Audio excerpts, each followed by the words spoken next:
আসসালামু আলাইকুম রহমতুল্লাহি বারাকাতুহু। সবাই আশা করি ভালো আছেন আল্লাহর রহমতে। তো আমি আজকে খেপসা পাকাবো। খেপসানোর জন্য পেঁয়াজ এবং রসুন কুচি সাথে জুদুম দিয়ে একটু হালকা করে লাল করে আপনার উপর দিয়ে ছাগলের মাংস দিয়ে দিছি। আজকে মানুষ কম ছিল, 4 জন। তো তার জন্য মাংসটার পরিমাণ খুবই কম। তো মাংসটা দিয়ে দেওয়ার পরে আপনার একটু লড়ে তারপরে এখন মশলা দিয়ে দিব পরিমাণ মতো। আজকে সাদা খেপসা হবে, তার জন্য মশলা এবং টমেটো মিসিং। তার জন্য তারপরে এগুলো দিয়ে একটু নেড়ে তারপরে পানি দিয়ে দিছি পরিমাণ মতো।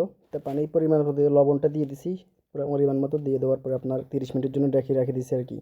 তো 30 মিনিটের জন্য রেখে দেওয়ার পর এখন খুলে ফেলবো আর কি। খুলে ফেলার জন্য যখন হাওয়াটা বাইরে হচ্ছে তখন একটা আমি লেবু ছিল, লেবুটা দিয়ে দিছি। তো আলহামদুলিল্লাহ এখন খুলে ফেলছি। খুলে কালারটা এরকম আসছে।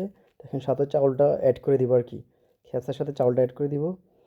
তারপরে ওজন পরিমাণ পানিটা দেখবো, চেক করব পানি কম না বেশি। তারপরে দেখি আপনার লবণটাও চেক করব। লবণটা চেক করার পরে আবার ঢাকি দিছি। ঢাকি দেওয়ার পরে 10 মিনিট পরে চাউলটা হয়ে গেছে। এখন আলহামদুলিল্লাহ দেখতে পারবেন চাউলটা হয়ে গেছে। তো আজকে এখানেই শেষ। যারা লাইক কমেন্ট শেয়ার অবশ্যই করবেন, আর ফলো দিয়ে পাশে থাকবেন।